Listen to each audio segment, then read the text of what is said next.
दीवारों और खंभों पर लगे ये पोस्टर इस बात को तो साबित करते हैं ही कि हरियाणा में चुनावी बिगुल बज चुका है। लेकिन ये किस बात की ओर इशारा है कि फरीदाबाद के सभी धुरंधर नेताओं, पूर्व मंत्री, विधायक और यहाँ तक कि पूर्व मुख्यमंत्री और हाल ही में केंद्रीय मंत्री के पूर्व राजनीतिक सचिव रहे और अन्य दिग्गज चेहरों पर कालिख लगाने की नौबत आ गई।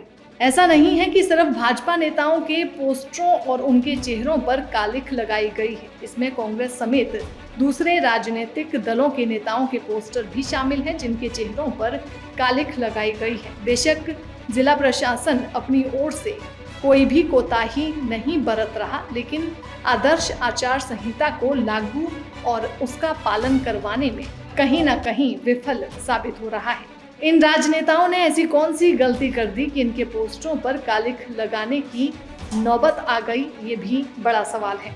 दैनिक सवेरा के लिए फरीदाबाद से रिंकू शर्मा की रिपोर्ट। दीवारों और खंभों पर लगे ये पोस्टर इस बात को तो साबित करते हैं ही कि हरियाणा में चुनावी बिगुल बज चुका है। लेकिन ये किस बात की ओर इशारा है कि फरीदाबाद के सभी धुरंधर नेताओं, पूर्व मंत्री, विधायक और यहाँ तक कि पूर्व मुख्यमंत्री और हाल ही में केंद्रीय मंत्री के पूर्व राजनीतिक सचिव रहे और अन्य दिग्गज चेहरों पर कालिख लगाने की नौबत आ गई।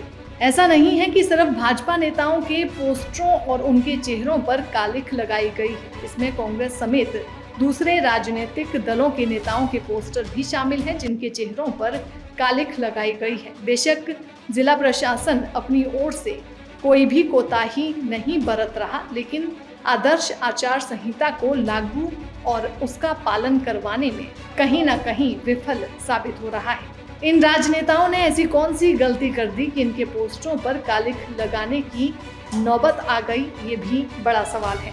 दैनिक सवेरा के लिए फरीदाबाद से रिंकू शर्मा की रिपोर्ट। दीवारों और खंभों पर लगे ये पोस्टर इस बात को तो साबित करते हैं ही कि हरियाणा में चुनावी बिगुल बज चुका है। लेकिन ये किस बात की ओर इशारा है कि फरीदाबाद के सभी धुरंधर नेताओं, पूर्व मंत्री, विधायक और यहाँ तक कि पूर्व मुख्यमंत्री और हाल ही में केंद्रीय मंत्री के पूर्व राजनीतिक सचिव रहे और अन्य दिग्गज चेहरों पर कालिख लगाने की नौबत आ गई।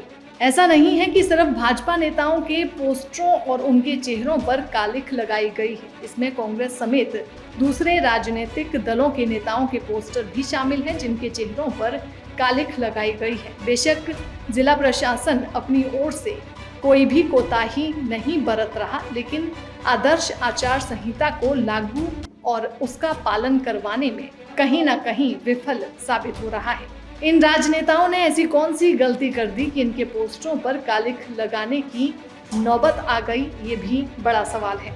दैनिक सवेरा के लिए फरीदाबाद से रिंकू शर्मा की रिपोर्ट। देश दुनिया की हर खबर सबसे पहले देखने के लिए फॉलो करें Dainik Savera TV, YouTube, Facebook, Instagram, X और व्हाट्सएप चैनल पर।